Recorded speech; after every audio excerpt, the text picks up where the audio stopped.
still wandering around, if you could find a seat and move toward the front, if you wouldn't mind. I think you'll all be able to see from wherever you are, but it helps for our speakers to say, yes, we do have a full house, even when we have a house of 1,100 and it's not full. But this is a wonderful time to have you all here. It's a very busy time of year, which we recognize. So, thank you all for coming to learn about the current context for standardized testing in our schools and how we may help shape the future. ISTEP's demise next year gives us an opportunity to influence legislation that will impact our children, our schools, and the well-being of our communities. I have to say, because the League of Women Voters is sponsoring this, and this should help to set the tone for this panel, the League of Women Voters, a nonpartisan political organization, encourages informed and active participation in government, works to increase understanding of major public policy issues, and influences public policy through education and advocacy. Background on this forum attests to the importance of collaboration on issues that affect all of us.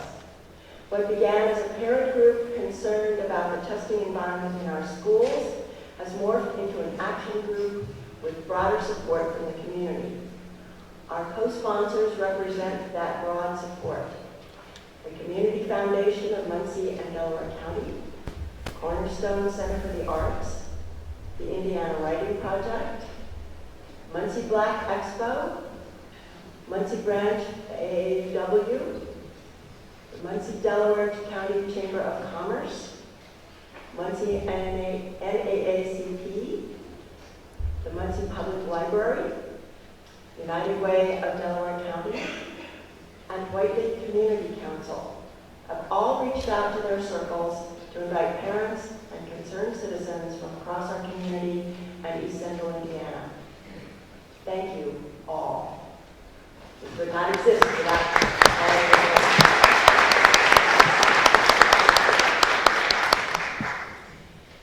The question before us this morning is, if ISTEP is out, what should be next? With passage of ESSA, the Federal Every Student Succeeds Act, and Indiana's House Bill 1395 that ends ISTEP in 2017, the House Bill 1395 study panel has much to consider. We have a brief window of opportunity to examine the future of standardized testing in Indiana and to influence the study panel's recommendations to the legislature. I'd like to go over a few procedural details for this morning's forum. There is a handout, first of all, that looks like this. Standardized testing fact sheet. If you don't have one, you might want to send a runner back to get some off the table in the hall. There's also another handout out there. If ISTEP is out, which should be next, that's all black and white, two-sided. One of our speakers has prepared that. You should find some useful definitions and brief descriptions of the relevant legislation on the first handout, the standardized testing fact sheet. We have 90 minutes for this panel. So each panelist will make an initial 5-minute statement. Cindy, who is sitting up here in the front row, will be our timer. Susan is helping her. And they will be trying to make sure that each person has a fair share of time to speak. So, and I'm going to say this again just so everybody knows. Susan will actually hold up a yellow pamphlet at the 30-second mark, so our panelists know that. And Cindy has the cutoff. So the last half of the forum, after those initial statements, will be devoted to questions for the panelists. 2 to 3 minute responses will allow us to address a good number of questions. To submit questions for the panelists, you need to have access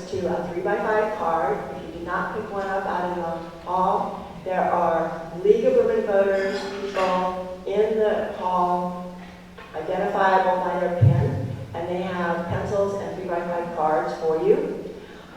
They're circulating to the aisles. After you write your question, pass it to the aisle, and league members will collect them. They will sort them to put like questions together so we can touch as many questions as we can, and they'll give to me to be asked. At the conclusion, each panelist will have 2 minutes to make a final statement. Before I introduce the panelists, I would like to ask if there are any other elected officials in the hall that we would like to recognize. I believe there's a school board member or two here. Anybody want to acknowledge that?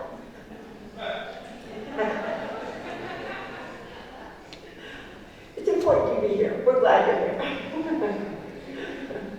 Okay, so our panelists this morning bring a range of perspectives and expertise on this issue.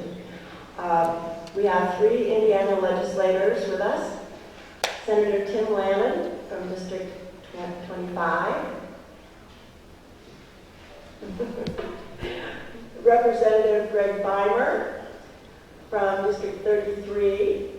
And Representative Sue Arrington from District 34. They will comment on Indiana legislation, House Bill 1395, the tasks of the study panel that establishes, and what the public can do, and our time frame for doing it. Our superintendents today, Dr. Stephen Ball from Muncie Community Schools, an urban district, school district, and Dr. Alice Johnson from Alexandria Community Schools, one of our rural districts. So they can comment on the current situation in the schools, the effects of testing on the classroom, instruction time, curriculum, budget, teacher evaluation, school evaluation, their choice. But also on what they would like to see changed. Dr. Gregory Marchant, who is sitting on the outside over there, he's BSU professor of educational psychology, and he will share his research on the connections between socioeconomic status and student achievement, and where his findings fit or should in educational policy. Finally, Sam Steinman, currently BSU Director of Governmental Relations, is a policy analyst who will address what will be possible in Indiana under ESSA, every student succeed that, and what HB 1395 asks of the study panel, and where and how the public can have input. So we're going to turn to the legislators first because HB 1395 ultimately provided us this opportunity, not just to complain, but to see where we can go from here to change things for the better. So, our legislators, and I have you in one order. So, Tim, would you like to be first? Sure. Very good. All right. Let's see. Can you hear me now? Okay, good. All right, good morning, everyone. Thank you so much, and thank you to the league for sponsoring this, and to the various other host groups that you mentioned. That's really quite impressive that you have an array of individuals and groups who are interested in this topic, and thank all of you for being here today. I know I'm on the clock, I guess, so I'll get right to the heart of the matter, which was to sort of explain what happened in the session, the 2016 session, which we concluded in March in regards to ISTEP, and in particular the House Bill, House Enrolled Act, now 1395. And I guess, I'll interject my own opinions on this. That's what we're supposed to do, I think, as legislators. So the good news, at least from my perspective, is that the best thing that AGA 1395 did was to say that ISTEP expires July 1, 2017. And as far as I'm concerned, good riddance. Because we have it seemed like forever. I almost think since the day one I got into the General Assembly, heard nothing but complaints about what we were doing in terms of comprehensive testing and ISTEP and the time that it takes and consumes, the issues in regards to the administration of the test, the anxiety that it has caused students, teachers, and parents. And it just seemed like, I'm not an educator. My background is not education. I will admit with some trepidation I'm an attorney. And having said that, although I did try to, I'm a graduate of Ball State University. I student taught. I found out how difficult it is to be an educator. And my hat's off to every educator in this room and on this panel. And we need to start listening to educators. And I think we sort of did that with HEA 1395, where we said we think we can find a better way to replace, to do comprehensive testing. Yes, we need to have comprehensive testing of some sort. We need to measure the growth and learning of our students, but we're going to find a better way than the current ISTEP test. So that's the first thing we did. Now, we didn't replace it with a certain test. We said instead that 1395 will create a committee. It's a 23-member panel established to study the following things: the feasibility of using existing tests other than ISTEP, reducing testing time, test transparency and fairness to schools, teachers, and students, the requirements of a federal Every Student Succeeds Act, ESSA. ESSA has been, I think, mentioned, replaced the No Child Left Behind standards. And then finally, how student test performance affects teacher evaluation. Now, when we created this 23-person test, various people have appointments to the test. The panel is comprised of appointees from the governor, the state superintendent of public instruction, the president pro tem of the Senate, and the speaker of the House. The state has until May 1st to finalize the membership of the ISTEP committee. I'm not sure. I think there's still some appointments yet to be made. I don't know if the other two legislators can comment on that. The one thing I will say is that I know Superintendent Ritz, I saw a comment she made here in the last couple of days where she was grateful that it looked like the majority of the appointments that have been made at this point in time were educators who are coming from education backgrounds. So I think she felt like that was good. The final recommendations by the panel are to be submitted to the governor by December 1 of this year. At least to the best of my knowledge, no meetings in the schedule because the remaining appointments will have to be made. The governor appoints the chair to that committee. There was some, this will shock you to know, there was some politics involved in the passage of the bill, and there was some contention in regards to who was going to make those appointments. There was, as leader of the Senate Democrats, I would have appreciated having at least one appointment to the committee, but as you can see, and I'm down to 30 seconds, the appointments are made, most of the appointments are made by the governor, the president pro tem, and the speaker of the House, with the superintendent of public instruction having some appointments herself. So the one thing I would say is, as a legislator, I hope that none of those, that politics, I hope that gets left when the committee starts its work. And I have confidence that it will, by the way. So I'm looking forward to the recommendations of the committee. Of course, they'll have to come back to the General Assembly, and I hope that we leave it to the people who really know what they're doing to give us good recommendations that we take those recommendations. My time is up. I surrender the microphone.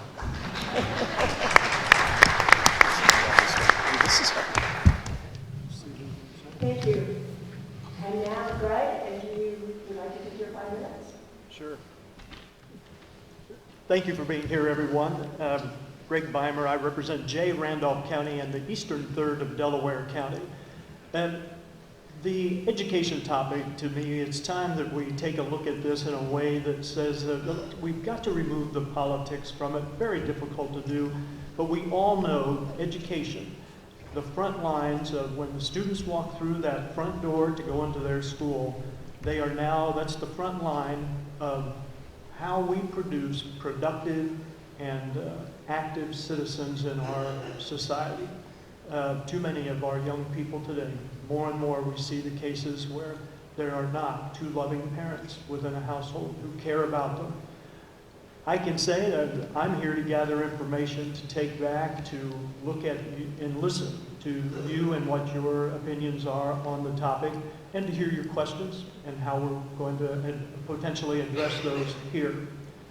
The closest I've ever come to being in a classroom was not so much as a teacher, but for 4 years served on a school board in one of the state's smallest school corporations, Union School Corporation in Modoc. The problems there are very different from some of our other school corporations, but yet still had the basic problem that we're talking about today with the ISTEP. House Enrolled Act 1395 was a very positive step forward, but we've got to do more, and I'm sure that's why we're here. With the help of Sue Arrington and some other folks, we did recommend, I submitted a letter about a week ago to the Speaker of the House and also to the Chairman of the House Education Committee, Bob Baining, of an individual from the Muncie community, trying not only to make sure that we are represented on this 23-member panel, but also to help make sure that we provide racial diversity in the makeup of that board. I look forward to hearing your comments, again, as the only Republican here, and I say that not so much to raise politics, but simply to say, we've all got to listen, and I am here to simply say I'm here to listen to you, and thank you for taking the time on a Saturday morning to be here.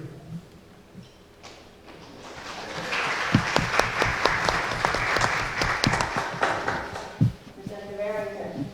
Thank you, and good morning, everyone. I represent House District 34, which is totally in the city limits of Muncie.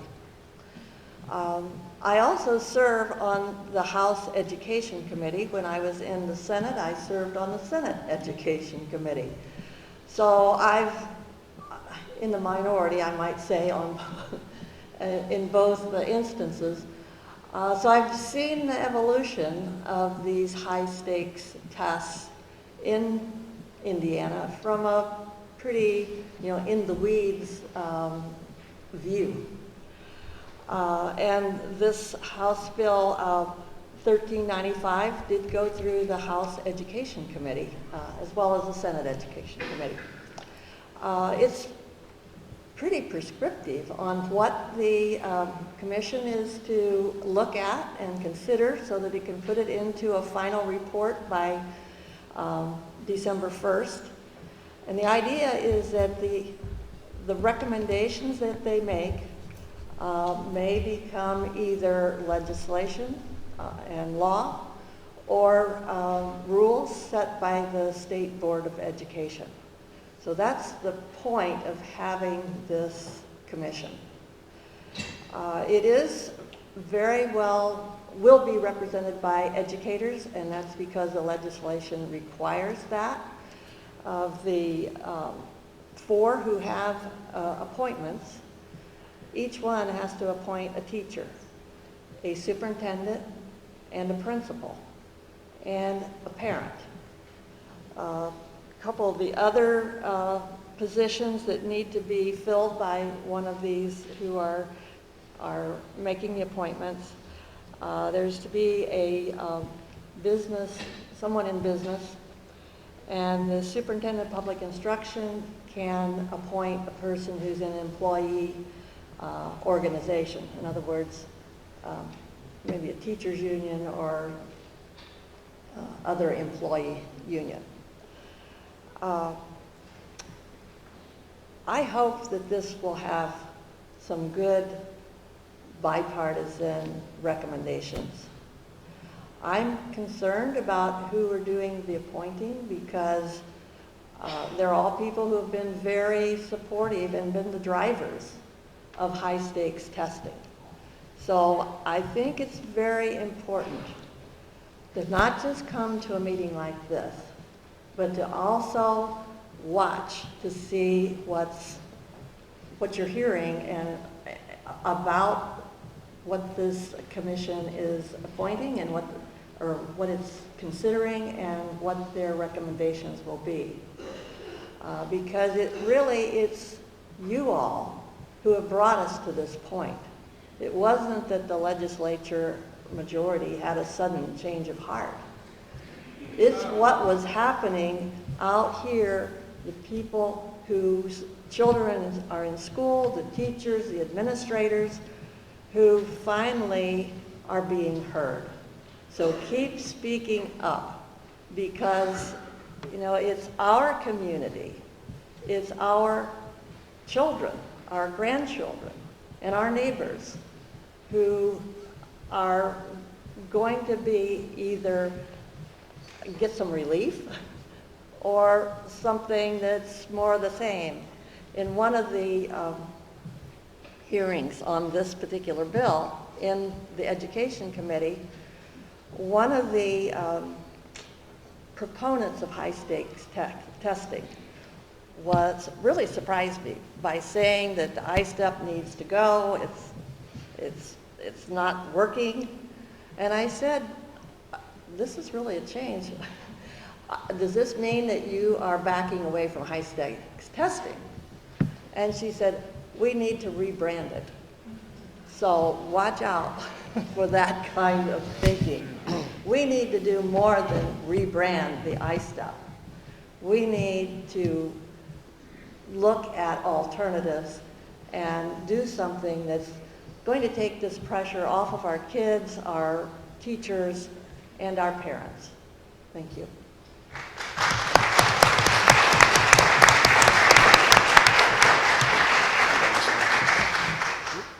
Thank you, Sue.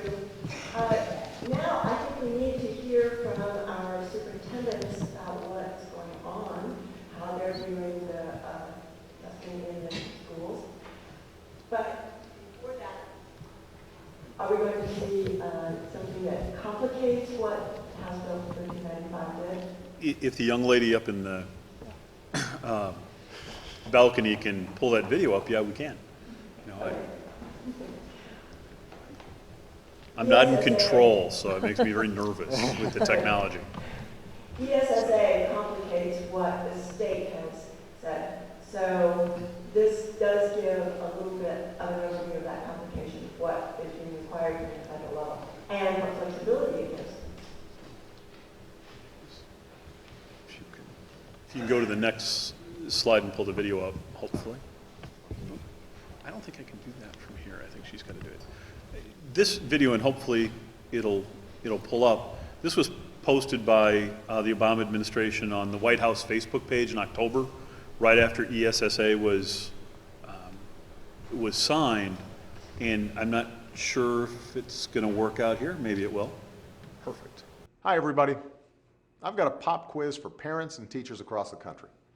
If our kids had more free time at school, what would you want them to do with it? A, learn to play a musical instrument. B, study a new language. C, learn how to code HTML.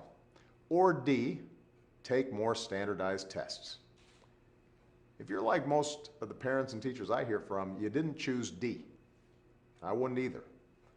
When I look back on the great teachers who shaped my life, what I remember isn't the way they prepared me to take a standardized test. What I remember is the way they taught me to believe in myself, to be curious about the world, to take charge of my own learning so that I could reach my full potential, to inspire me, to open up a window into parts of the world I'd never thought of before. That's what good teaching is. That's what a great education is. Today, as a parent, I want to know how my child is doing in school, and I want my teacher to know that too. And as president, I want to hold all of us accountable for making sure every child everywhere is learning what he or she needs to be successful. And that's why I believe that in moderation, smart strategic tests can help us measure our kids' progress in school. It can help them learn.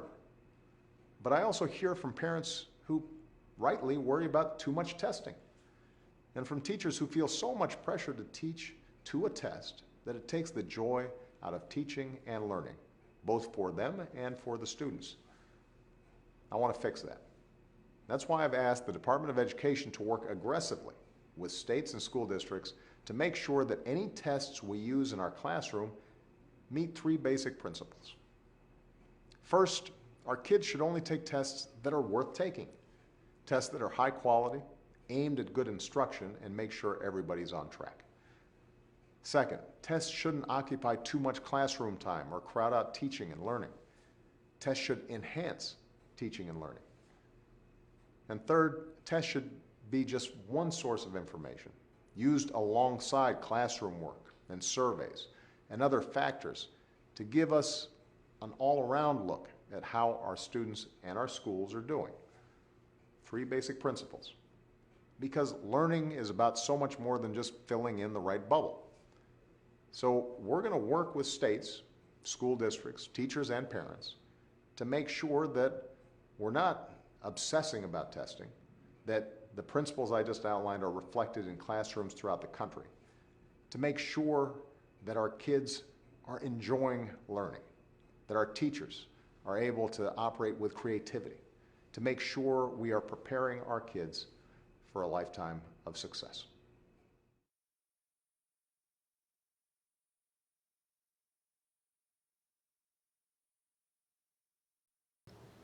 Thank you.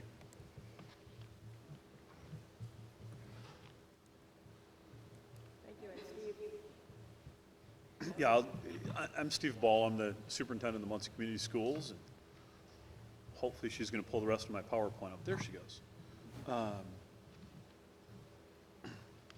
Let's skip through that. I thought the video was really a good place to start, though, because that's what we're trying to learn about is really what's the federal intention under ESSA, and then how does that translate in Indiana.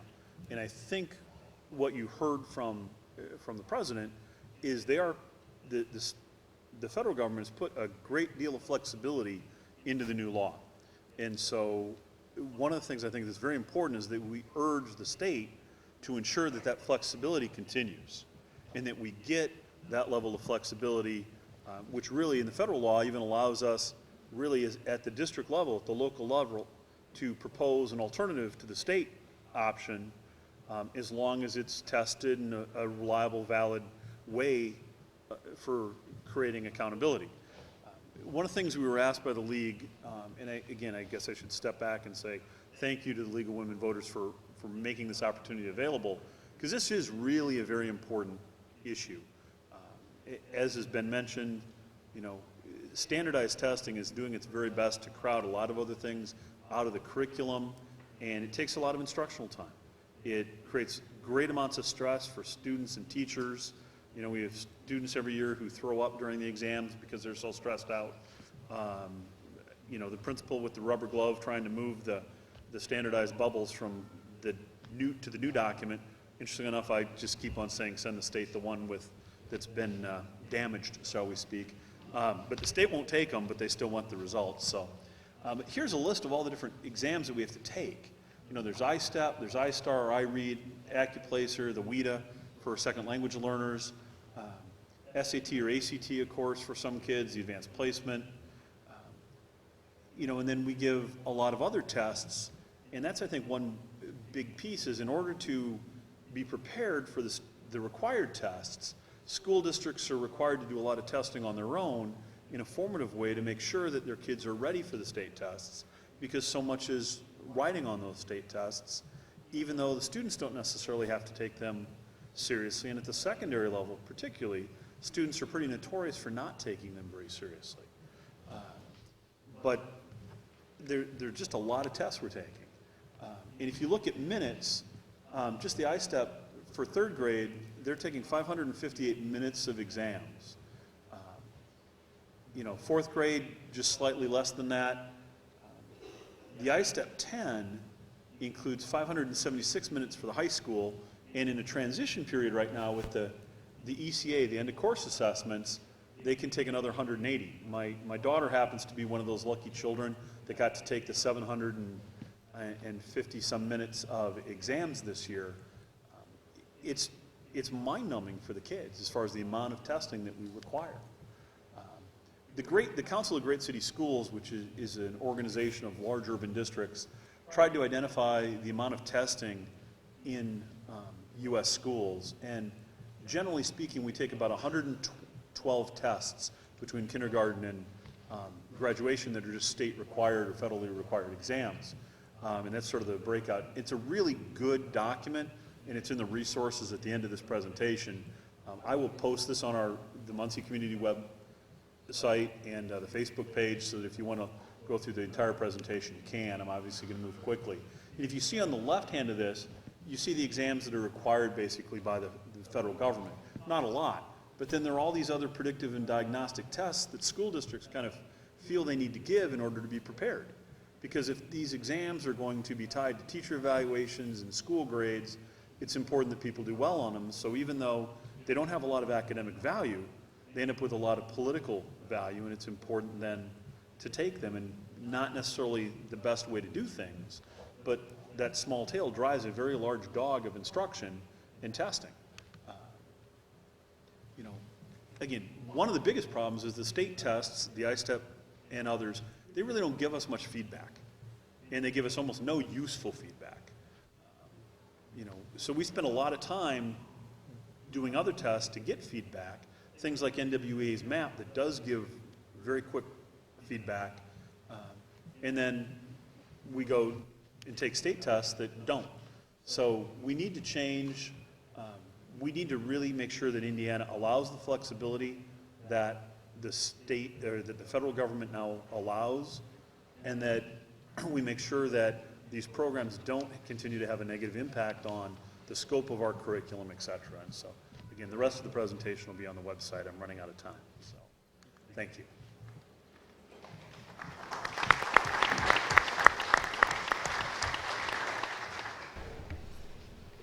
So we switch now to a rural community school district, and Alice Johnson is superintendent at Alexandria. Alice. Okay. Well, good morning. Thank you all for being here. It's an honor to be invited to speak with you this morning. Dr. Ball touched on several things that certainly are issues, the student test time. What I'd like to focus on, though, I'd like to gear this toward some less obvious issues. And I'm not one to go back with problems, but I think we need to understand some real core fundamental problems with what we're dealing with now, so that we don't repeat those same problems with the new testing format. One of the biggest issues to me is not so much the student test time. You know, if you look at ISTEP alone, yes, there's multiple tests that are required, but the test alone for students that each individual student has to take, is bad, but it's not horrible. Here's the horrible part. The time it takes the administration, and when I say administration, I'm going to say principals, assistant principals, your guidance counselors, and now your entire technology department. The time it takes for them to administer the back end, not the testing window, the back end, I've calculated holds my people hostage for a minimum of 100 days of the school year. And that's out of 180 days of students.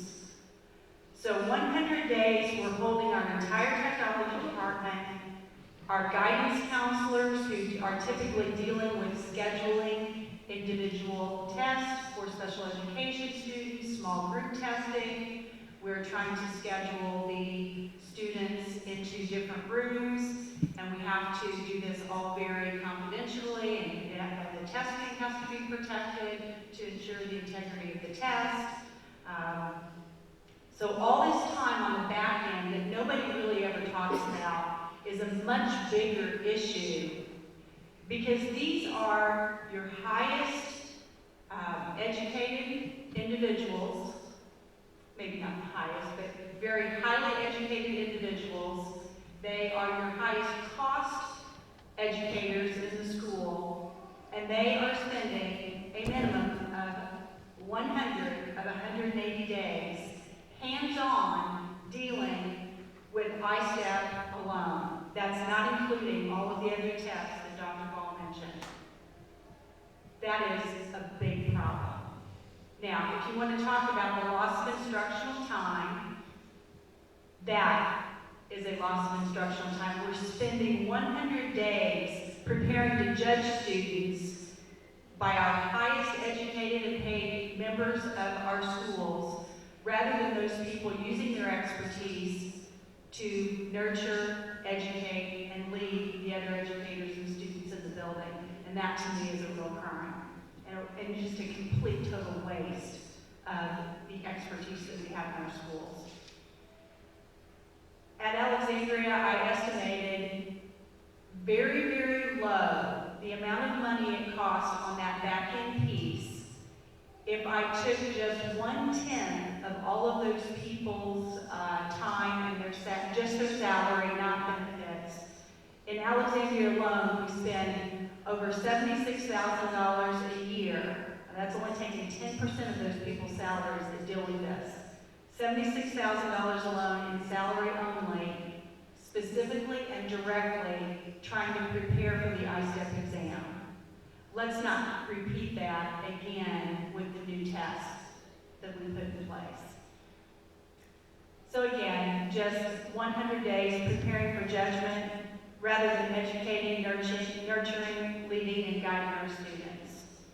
In terms of teacher evaluation, I think accountability is important, and I think the state testing does give some generally decent information if you look at trends. But to develop a trend that has statistical significance to it, it has to be at least a minimum of 3 years, preferably, it has to be a minimum of 4 years, preferably 5 or 6. So that becomes complicated in the real scene of public education when we have teachers who transition from one grade level or one school to another. Thank you. I'll take questions. Remember, you can ask for the rest of our information for questions. That's one of the reasons we have this. So, we have 2 more experts to hear from. Greg Marchand, I keep trying to read French. And until we make sure that his PowerPoint is up, let me just say also, he's done extensive research, not just locally and in the U.S., looking at socioeconomic status in comparison to student achievement, but also internationally. So he has a real perspective on this. So, Dr. Martin. Thank you. Definitely want to thank the League of Women Voters and Linda here for inviting me. People like me are always looking for an opportunity to present information. We're very frustrated when we see some of the things that take place in government and policy, and it's very nice to be asked. The first thing, and I'm not presenting the research, I know that's probably going to really upset you, but I'm going to try, since I don't have too many opportunities, I'm going to try to do a lot in a short period of time. Do make sure that you got a hold of this the handout that I have. It has some basic concepts and then some things that I may be able to get to. The first thing I want to do, hit the ground running and look at the panel goals as Tim spelled them out with just a few comments. First of all, determine the feasibility of existing off-the-shelf tests. No. Okay, I can save you some time and take that right off your plate, because you cannot substitute an Iowa test of basic skills or one of those other tests for the ISTEP. The ISTEP is designed to see how students are doing on Indiana academic standards, not Common Core, Global, whatever, or Iowa's or any place else. So the only test that you can work from and reduce and do with whatever you're going to do with it probably is going to be the ISTEP. Reduce testing time while maintaining, let's do more with less. That's always the battle cry. No, it's a trade-off. I've sometimes joked about the legislators and said, do they realize how much valuable testing time that they're giving up to instruction each day? And So you have to decide. I mean, if you want to just assess, or if you want to instruct. But you know, the biggest, baddest assessment is going to be as big and bad as you can make it. Reduce the cost and the time. Oh gosh, please. Yes, the amount of money that's going into testing nationally is crazy. There is no country on earth that tests every year other than the United States. None. They don't do it on that kind of scale for that kind of money. And there's a reason we do it, and it has to do with that kind of money, but we'll go on. On a test transparency, I wasn't sure what they were going for there, so I didn't respond. Meet the requirements. And one of the things that hopefully I'll have time to describe a little bit is the idea of standards-based grading. Standards-based grading is when you establish the Indiana State Standards, and teachers, instead of assigning a grade in math or language arts or whatever, there's an example on the back of the sheet, assign grades, record mastery to the specific standard. If you have teachers assigning grades, assigning skill levels to specific standards, it pretty much eliminates the need for a test, which means you're not going to be in so bad a shape if you end up reducing a test like that. So, oh gosh, no. Well, we'll see how much we can get to the what you can and can't do. First of all, you have to consider, what is the purpose of this test? Is this instructional information for the teacher? And as Stephen mentioned, well, not really. It's not really for that. Achievement information for students and parents. Well, you know, everyone likes getting the thing with the half-filled circles and all that kind of stuff. It lets them know, confirms problems or not lack of problems. So we will never get rid of some kind of standardized achievement test because parents want to see some kind of measure that they can perceive as being objective. Do you want this for consequences for your students? They won't move on to the next grade level, which out of all the research I could present probably the most on the fact that we know one of the worst things you can do to a kid is to hold a kid back.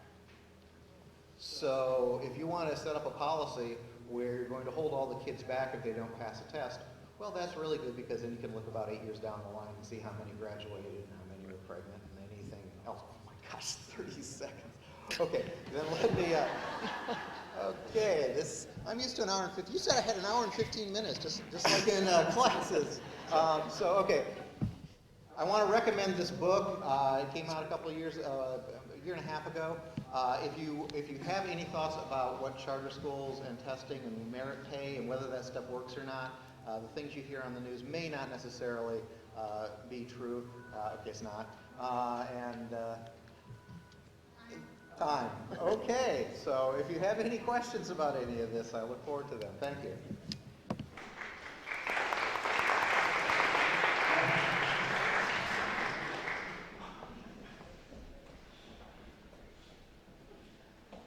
Thank you, Greg. If you look at his handout and decide there are other questions you want to ask, you can make sure you specify that. Sam Simon, Ball State, is up next. I feel like I should just yield in my 5 minutes, so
ISSA retains the no child left behind requirement of 95% student participation in state assessments.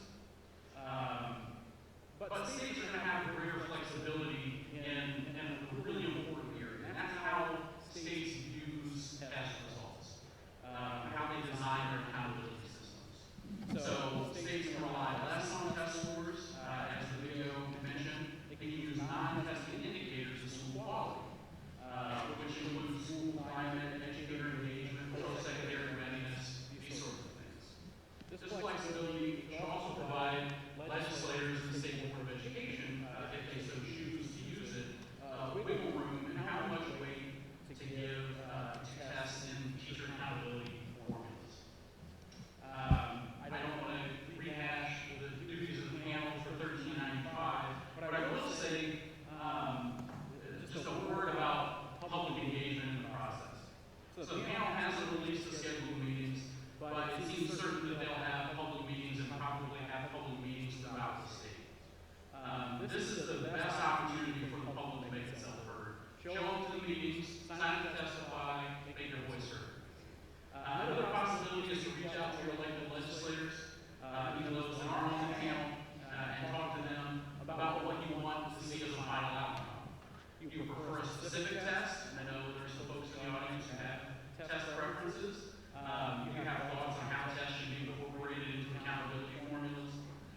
Legislators can take their ideas to the legislative leadership and to the ISTEP panel on your behalf. And I also think that it's important for communities to come together and develop proposals for the panel or for legislators to consider.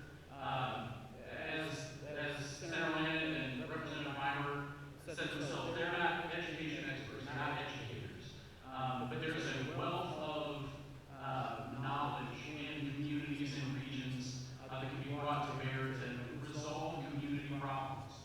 And, if you come with ideas, if you come with thoughts, they don't have to be, written in legislative language.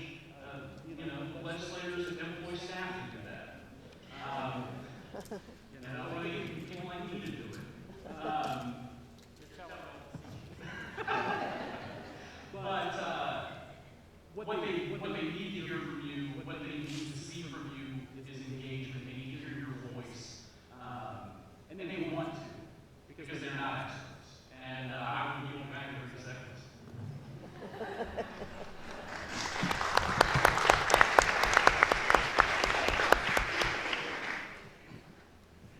Well, I'm going to suggest that perhaps, since Sam was really nice and kind, that since Alice was also getting lots of questions, finish the story from Alice.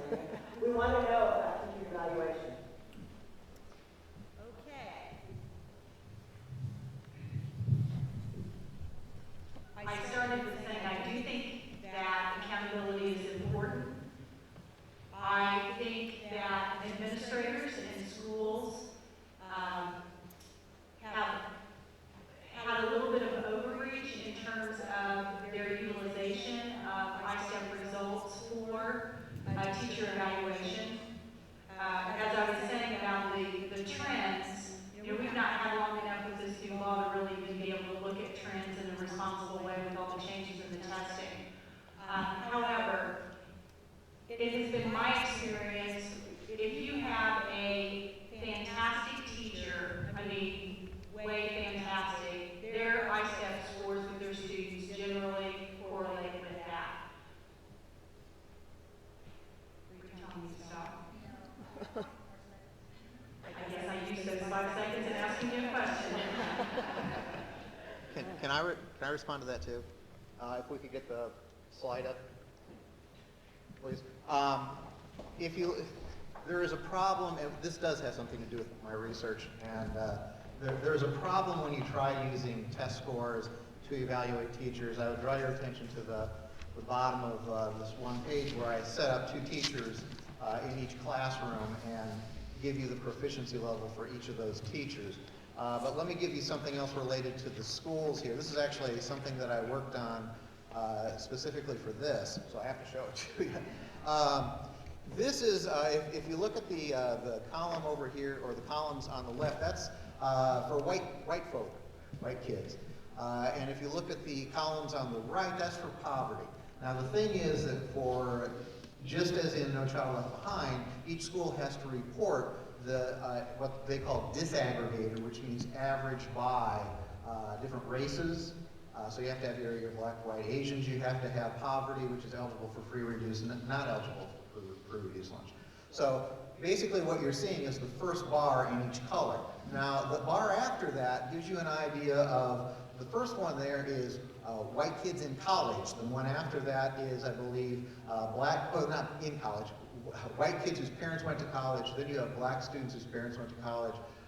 Then you have poverty, kids in poverty, I think from high school, or not in poverty, whatever it says, I can't see it from here. But what you're talking about is, when you look at that, there's information hidden inside of those that can affect each teacher. For instance, if I'm a teacher and all my white kids come from parents who went to college, woo-hoo, you know what, I'm going to do pretty well. And yes, it's going to be nice that I'm a good teacher, but maybe not, even if I'm not such a good teacher, I'm probably going to do pretty well. If I end up having, black single parents, poverty, kids from poverty, the parents dropped out, mom dropped out of high school, whatever, I'm not going to do so well. And it doesn't make any difference. Yeah, if I'm a really great teacher, maybe I can bring them up. I can bring them up a couple points. Can I bring them up to where that one bar is? Probably not. It doesn't make any difference how good a teacher I am. I have a lot of kids in poverty. It doesn't make any difference how the school is. I have a lot of kids in poverty. Well, I'm going to have a depressed score. Then it depends on what kind of kids and what their home situation is like when it comes to that situation. So you end up using these tests to tell kids, to tell schools they're failures. I mean, that's educational malpractice. Because what school teacher is going to want to work at a failing school? How does that influence them coming to school to work, to learn every day? So there are things that are hidden within the test scores that really don't shine out when it comes to necessarily the kid or the teacher. So, sorry.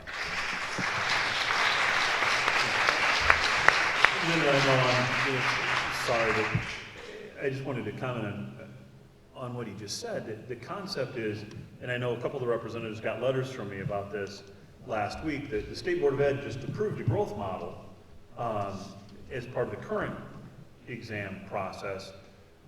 And even by the state board's own math, 75% basically of the schools that have a poverty rate over 75% will get D's and F's, as opposed to, I think it's 6% of the schools where children have less than 25% poverty rates. And so, the poverty rate has a huge impact on standardized test scores. In fact, you could probably correlate the cost of cars in a high school parking lot with their test scores. And I would bet it would correlate better than their GPAs and their actual college success. Sometime I'm going to do that study. And that's why the process they put in place, and Superintendent Ritz even articulated that, well, they tried something that, was a little more balanced, but that actually skewed scores even lower. But it skewed more of the higher, how the schools that didn't have poverty lower as well. It didn't actually improve the children's situation from schools that have a high poverty rate. Most of my schools have a 70% poverty rate or more. And so we're very worried that when you look at a test score as the only number, we have a lot of problems, and there's definitely a need to go to that multiple measures, which is an option under the new federal legislation. Thank you. There is a positive question that goes along with this recognition that there are pieces of information hidden in those scores. What would be a more equitable method of testing? Multiple measures is one thing, but is there a more equitable measure or method of testing? Defer to the expert over here, I think. Well, we know that giving a multiple choice standardized test, these tests are very sensitive to demographic differences. So you can have a student that is doing well at school, and California is always, they have a lot of examples, I guess, because they have a lot of kids. And they can have kids that are actually, they had one that was the valedictorian or salvatorian of their high school, and they couldn't pass the standardized test, so they could not graduate. So, you know, when you look at what you're going to use as a measure, you have to realize these are the things that are going to be, you know, are you poor? Are you from a different culture? It's going to pick up on that much more than anything else. This kind of reminds me of the question when they added the writing section to the SAT, because I did some work with the SAT. And they said, well, is that going to make it a better test? And I said, well, you know what would be a better test? Is if instead of just on that one day they have those students sit down, you know, under intense pressure, they have to do them, you know, a few times. Maybe they have them write a paragraph, and, you know, maybe every couple weeks, and maybe someone evaluates that and gives them some feedback, and then, you know, they use that over the course of the semester or of a year, and then it starts looking like what teachers do, and what, you know, you have as an evaluation in your school, which we know is more, let me just give you the research. What do you think is a better predictor of a student's first year college performance? Their score on an SAT or their grade point average in high school? I think I know. Yeah. It's GPA. GPA, Yeah. right. So, I mean, here's a test that is specifically designed to determine how well you do that first year in school, but the GPA, what the students earn at school over the course of that time, is a better predictor of their college success than that wonderful, wonderful test that they pay so much for. So, I think, you know, when you say, what is a better measure? Well, any measure that isn't going to be pressure-based, isn't going to be, it can be standards-based. It just shouldn't be multiple choice, dominated by reading. So if you have any kind of reading issues, it's going to be confounding your scores, you know, on anything else. You end up suffering on math because you may not be able to read so well. But if you have a teacher there explaining it, you can be like a math whiz kid. Yeah, I agree with that comment. I've for a long time, I've agreed with that. But it just seems it's hard to convince others down there that we need to surrender. I mean, we shouldn't surrender the policy, but we should definitely be listening more to the people who are actually out there administering these tests, having to work with the tests. I think the one thing which I heard here that really strikes me is that I guess I always thought the purpose of these tests, to a large degree, was to inform teachers and to allow them to address the deficiencies so that we could have growth in the students' performance. But I think I'm hearing you say that's not really what these tests do. No. So that needs to be addressed, Right. I would think. And there are a couple of things with that. I mean, one is that we get the feedback so late from the standardized tests that it doesn't allow us to actually inform instruction. And often, because it's more expensive to give a detailed analysis of how kids did, the state doesn't want to pay for that. And so that's why school districts like us, and I think Dr. Johnson uses MAP as well. You know, we use Acuity right now. We're going to go to the NWE MAP project, but we have to spend money, and we spend about $182,000 just on the exams a year, not the staff time. I'm afraid to calculate the staff time. As far as trying to prepare for those exams, because the state exams do not give us any real valid feedback as far as how we do. And again, as Alice pointed out, when you change the test every couple of years, you know, we need 4 to 6 years to create stable timelines and have real validity to those results. We're changing them every couple of years, and that makes no sense at all. Thank you, Sue.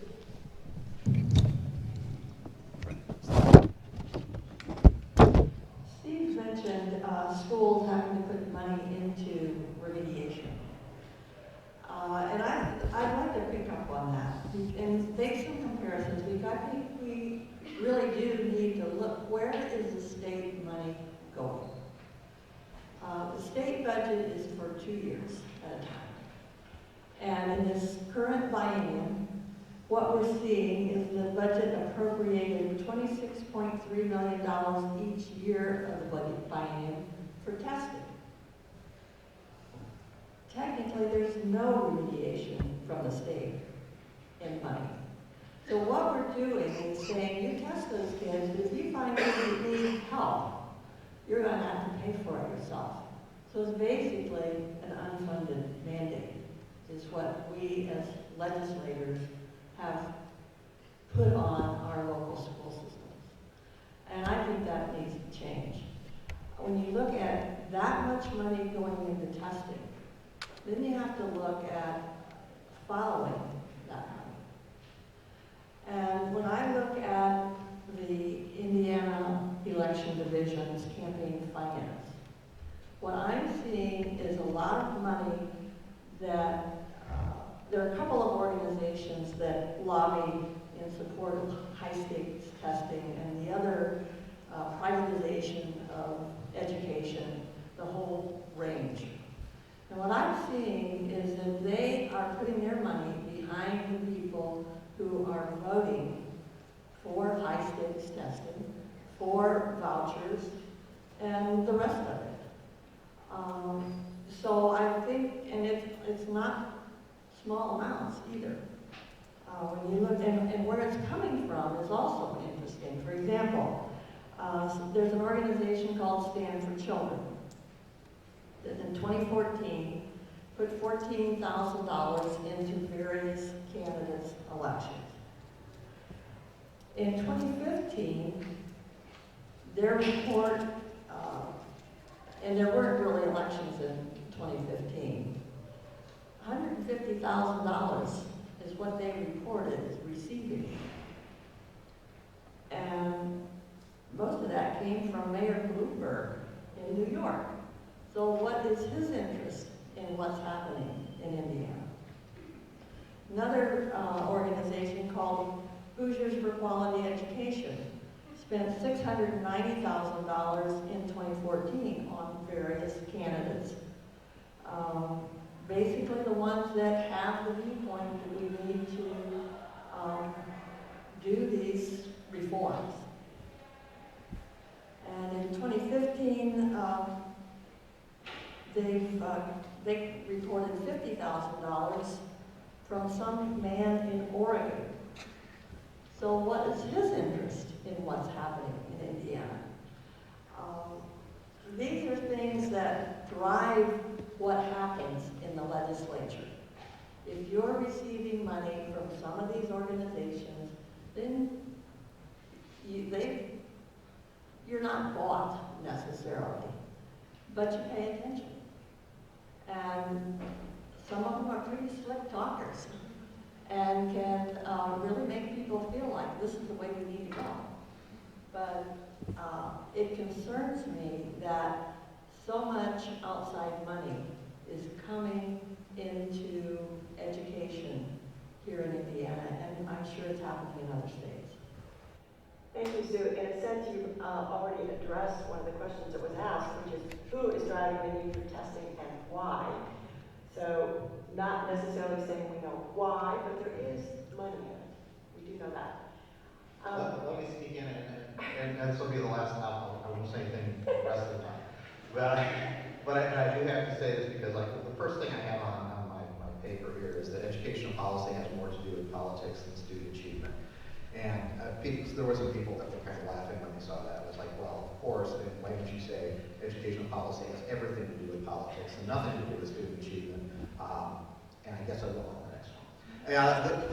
Imagine, if you will, there was a company, and the CEO for this company, the person who's in charge of this company, they're having some problems with their widgets. And so the CEO of this company said, well, you know what we need to do? We need to measure our widgets to make them perfect and make sure they're good. And so we're going to take like a good chunk, maybe the major part of the money we have, and invest it in measuring these widgets. And they measure these widgets for like 10, 15 years, and they find out pretty much the size of the widgets haven't changed. They're not any better. They're not any worse. They're pretty much the way they've been. That's the nation's report card. That's the ISTEP. That's any test you want to look at. Okay, and the guy gets another idea. Well, instead of us being in charge of these widgets, then let's farm this out we'll outsource it. We'll send it to other companies to make our widgets, and we won't have to worry about it quite so much because we know they'll do a better job than we did anyway. And so after 15 years of these other little companies making the widgets and everything, and they're measuring them so they know this, they look and they find out, you know, the widgets they're making, these other companies, they cost more These other factories, they cost more, and they're not as good as the ones we were making to start out with. Well, that's our school system. And there has to be some other reason, you know, I've had people come to me and say, oh, I understand this, well, why are we doing all this testing? Why do we have all these charter schools? And the question is, it's like, well, it doesn't have anything to do with student achievement. I mean, if it had anything to do with student achievement, we would have ditched that and done something else a long time ago. We would say, hey, you know, or if it did have been, I'm talking about it, get you excited. If it had anything to do with student achievement, we'd all be happy. And it'd be good, and we'd be saying, let's do this. It doesn't have anything to do with student achievement. And people wonder, well, why are we still doing it? If the charter schools aren't any better, oftentimes worse, we know that they use skimming, they do different things to kind of make themselves look. It doesn't do anything. We know they're no better in general. Why is it we keep testing and spending millions and millions of dollars on testing? Well, it's narrowing the curriculum, it's making kids throw up, it's you know, hurting kids of color and poor. Why are we doing this? Well, there has to be a reason that is succeeding, or we would stop doing it. There has to be a reason that somebody says, yeah, that's working. Charters, vouchers, ACEs, that's what we need to do. Testing, bring it on, more of it. You know, we need to get rid of the ISTEP, maybe because then we can maybe invest in making a new one, I don't know. But, sorry. Okay, that's it, I'm done. Okay.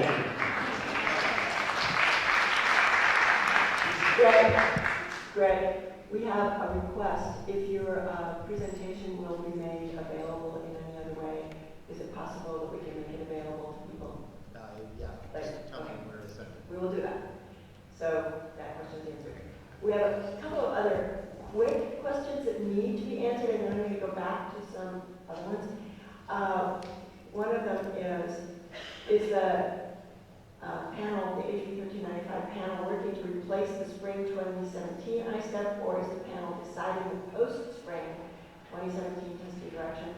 And allied to that, will 2016-17 10th grade students be required to pass ISTEP as part of their graduation requirements in 2019? The short version is, we believe that, we've been told that by the state that we will be given the ISTEP in 2017, and that will count. 2018 would be the first year of the new whatever. So the 10th graders in 2017 are taking it, counting for their graduation in 2019? That's our understanding. Okay. Let me add to that. There was quite a disagreement on pausing the ISTEP test. And some of us knew that, you know, something new wouldn't be coming until after 2017. And wanted the pause to be for 2 years. And this included the superintendent of public instruction. She said we need to pause it for 2 years. But the majority didn't listen, they only paused it for 1. So it's possible we will come back next session and pause it again when we could have done it. What we should have done the first time. Can you define pause? I guess hold harmless is what I mean. Okay. Hold So the they are schools taking in- if the scores went up or your ranking went up, it won't, you'll get it. But if it went down, it won't count against you. From 2014, using the 2014. It's the same concept, right? The key is, in order to really truly pause the test and not require the students to go through that, we know the ISTEP is neither reliable or valid, but we want to give it anyway. He want to say something, but he's probably not speaking anymore. And I don't want to turn that in. But the concept is we would have to get a waiver from the federal government to do that because we are required to test annually, as the policy analysis articulated. I do believe in my interactions with the people at the highest level of the Fed, they are more than willing to provide the flexibility as long as we give them good reasons. They have, you know, as you heard President Obama, and as I've talked to Secretary Duncan, well, former Secretary Duncan now, they are really willing to be flexible because they know the unintended consequences of No Child Left Behind are really tough. But right now, we are saddled with the test. Everybody knows it's not reliable and valid. Anybody who's done their homework knows that keeping kids in third grade, because they didn't pass the I-read, is about the worst possible educational outcome. But we do it anyway because the law says we do, we need to, and we need, I think, to just change that. So we are running short on time. I want to know if any of you are willing to respond to questions afterward or to email responses if we find a way to get a common forum, if we can get some of your responses, because there are a lot of questions still. If you're willing to do that, we will make sure that it happens. I do have one other real concern, and it showed up in several places, but we recognize we want to get politics out of this in some way, and yet there's also under pressure. So is there a way to make the committee, the study panel, accountable regarding political obstacles? Is there a way, and what kind of accountability will this 23-member panel have to demonstrate that they have actually made their decisions by research, that's been informed by research and by the public? Will they be accountable for that? And if so, how? So, legislators, did you work that into the bill? You know, in terms of the accountability, I mean, there's not a provision that these people will be, I don't know, drawn and quartered if they don't do that, or that they'll be removed from the committee. It's only a one-time committee. They're given a deadline, and they're supposed to report to the General Assembly and to the governor by December 1. So I think that, you know, I hate to say this, but there's probably the only accountability will be an analysis of what they come up with in the report, the details of the report as to the data and the evidence and testimony that they considered in coming up with their recommendations, and waiting for feedback and criticism and analysis of that once that occurs.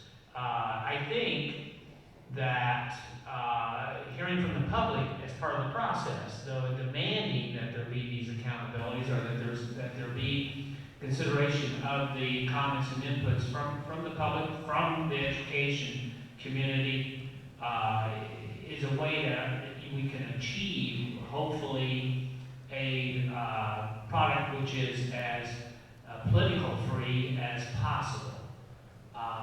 You know, I don't know, I haven't had an opportunity to study exactly who have been the appointees up to this point in time. I'm relying solely on what I heard Superintendent Ritz say, which she seemed somewhat hopeful as to the people that had been named, to see, because the concern I do have is that, I think Representative Arrington mentioned this, 3 of the appointing bodies have the governor, pro tem, the speaker, have all indicated the path, their belief in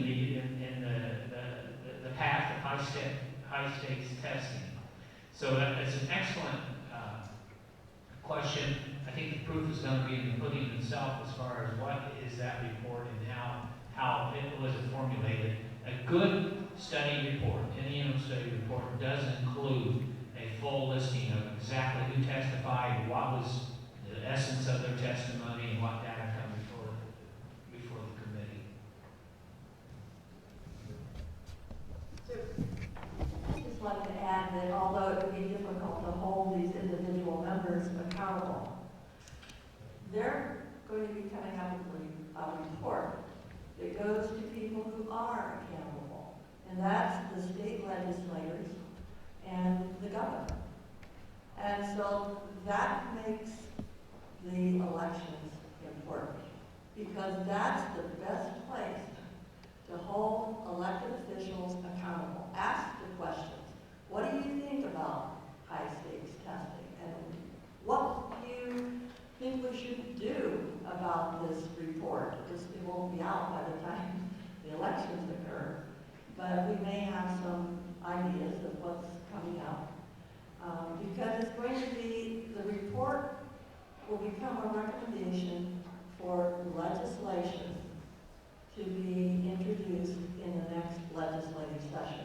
It'll also be something that the State Board of Education, all of whom are appointed by the governor, they could put into rules. So there's still a lot of work and a lot of attention that the public needs to be doing. Greg, you want to add to that? I'd say the other thing that we keep an eye on is the topic is too important to get into the political arena on appointment of the members of the committee. We will definitely know when we hear the names of those individuals. Hopefully it is certainly a blue ribbon panel that almost everyone would say, they pick the right folks, they are going to reach consensus, and they represent a broad spectrum of education, administration, as well as parents. Thank you. I know I have a lot of questions that many of you have asked, but we have not gotten to. We will figure out a way to get written responses to many of those, so I will go through them, make sure that everyone gets them, and we'll find a way for folks to answer them and get more information out. So be sure that you sign out in the hall, put your email down so you'll get updates. It's time for our final statements. So each panel member has 2 minutes for a final statement, and we will conclude following that. So, Sam, you're first. We're just going to go down the line. That's wonderful. Thank you. First, just let me say thank you for coming out, giving up your Saturday morning to show how much you care about this issue and about your children, your grandchildren, or your community. It says a lot about the community and the region to have so many people here. Again, I just want to encourage you to do exactly what Representative Arrington said, to make your voices heard, to hold people accountable for producing the sort of results that you want to see as a community and as individuals. There's really not a better way to do that, to affect the public policy process, than to be engaged with it, to do the research, and to be participative in the process. And so I will make sure that everyone else has plenty of time. I am going to finish my statement. Being the voice of reason sometimes is difficult, and I don't want to leave a misunderstanding that I'm all about high stakes testing and accountability, because that's completely false. The punchline to the evaluation and accountability is that I do believe that it's okay to use student scores in some way or another to inform an evaluation with a small percentage. I do not believe that ISTEP testing should define the teacher's evaluation, and that was my point, that accountability is important. I'm proud to have written the first student accountability policy in the state of Indiana as a middle school, Selma Middle School, but that was for real accountability, not just based on testing. The last thing that I would like to talk about is, I think in all of this, we really need to question exactly what the fundamental problem is, instead of trying to put Band-Aids on some of our issues. I would raise the question as, what is the real importance of defining kids by their ability to manipulate text and math for 12 years in school?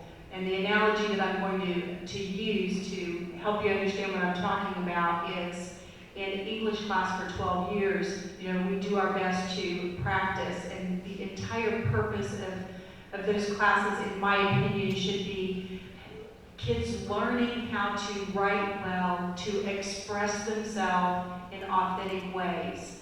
And as a caveat, there's no better way to help your teachers do that by having them get involved with the National and the Indiana Writing Project. Now, we're spending our time we want kids to learn how to read and write authentically, but we're spending all of our time talking about dribbling the basketball. So we talk about developing the skill of dribbling a basketball. If you want kids to really learn how to dribble a basketball, you have to put the basketball in their hand and let them dribble it. And that's why I really question what we're testing kids on to begin with. I believe if we spend more time on personal leadership, personal physical fitness, personal finance, science, history, international cultures, art, and music, we will have developed the content in all of these little different folders of information in our kids' heads, and then they're going to have some real content and ideas to be able to use content and ideas to express themselves in authentic ways. Thank you.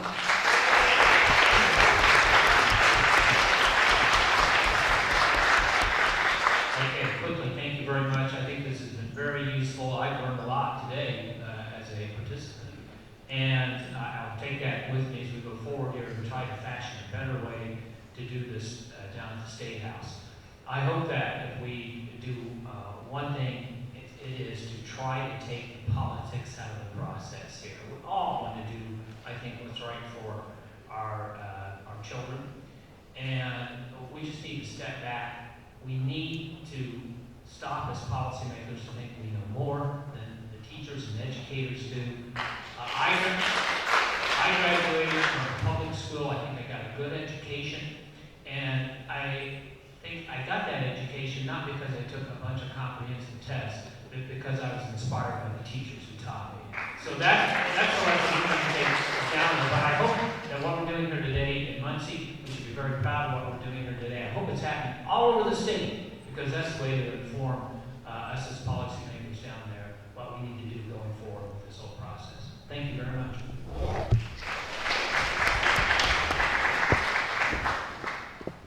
I had an eye-opening experience during this past session. I received a handwritten note from a second-year teacher who in the note professed that it's my calling, it's my love, it's my desire, it's my passion. And in the next paragraph began to tell me why they didn't think they were going to be able to continue to be a teacher. Testing, but multiple other reasons as well. I wrote a note back to that teacher. I said, as soon as session's over, let's get together. Let's have a meeting. In a one-on-one, face-to-face discussion with the teacher and a legislator is probably the best way you can convey frustrations with the education, with testing, whatever it might be. I encourage that person. By the way, that teacher is here today with us, showing that person's dedication. But I said, don't give up. I think we are going to find a solution to this, but the problem, again, it is not political. We have a lot of damage to undo, but we'll get there, and your input is going to be the key.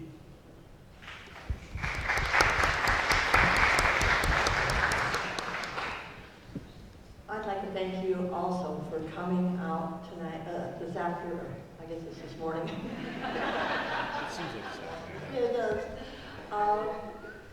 I really enjoyed the discussion and your questions, and I look forward to the questions we're going to be getting in another format. And who knows, maybe we can do this sort of thing again. I think it's very healthy for policymakers and school experts to come together with the people that we are to serve, which is the public, the teachers, the administrators, the parents, and I was glad to see the students here today too. So thank you very much.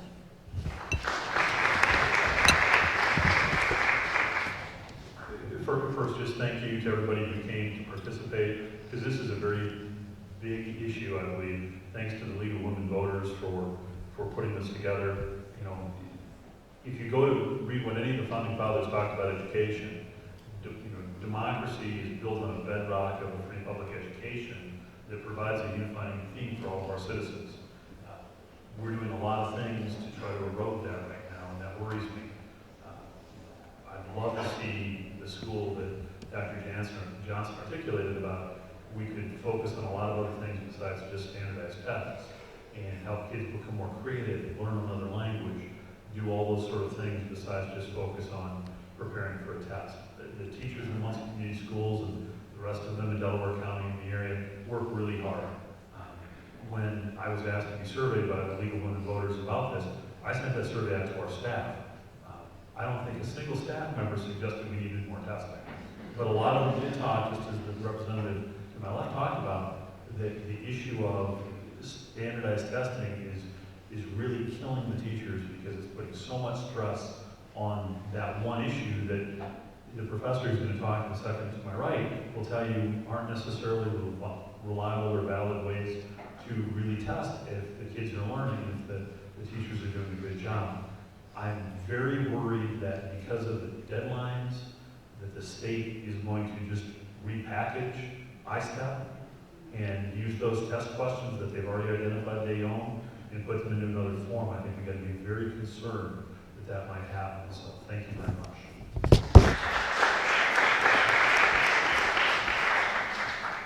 Thank you as well. Calm down a little bit now. I appreciate being asked here, and I appreciate everyone being here. We didn't really start raising the issue of high-stakes testing until parents started opting out.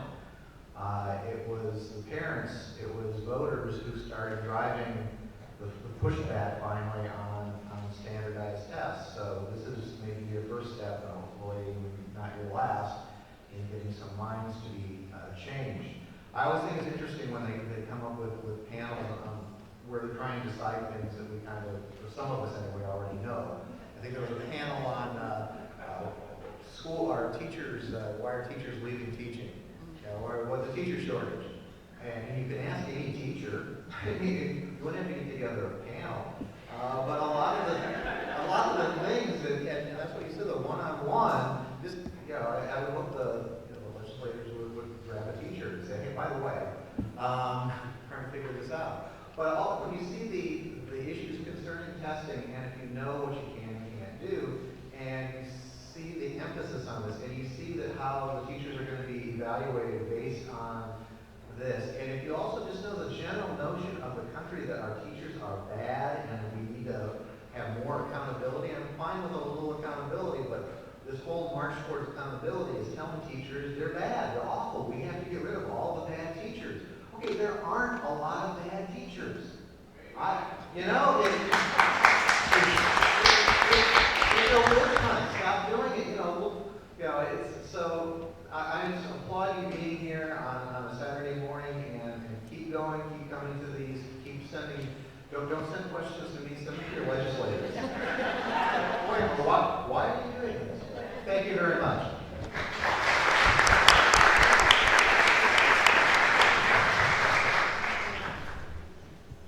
Closing remarks. This is just the beginning of what we hope will be some important community and regional conversations that will occur over the next few months.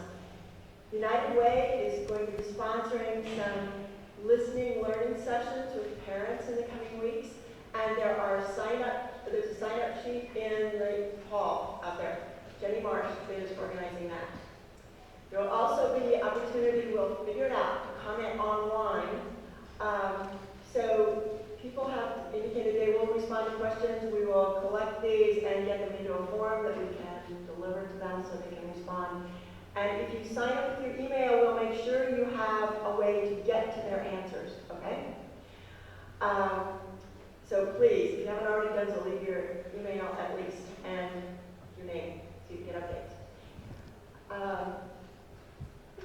Mentioning the importance of voting and contacting your legislators, this yellow brochure has all of your legislators, all of your local officials, your government officials listed, and contact information. If we're not, join the League of Women Voters. And because voting is so important, redistricting is another issue that we're looking at. To pick up one of these brochures, pay attention to what's out there on redistricting as well. We want to have everyone have a vote that counts. So, the forum is also going to be available on YouTube for those who were not able to be here, or if you want to refresh your memory. thanks to Steve Perry, who is probably still up in the balcony. So, thanks, Steve. And you may share the link to that after you get it so that they can see it as well. So the goal of these many public conversations is to formulate broadly supported recommendations to the study panel regarding legislative policies that will best meet the needs of our communities, our schools, and all children. So together, our voices can have an impact. Thank you again to our co-sponsors, to Cornerstone, to our panelists, to the many individuals who have helped make this forum possible, and to all of you for coming. Continue the conversation.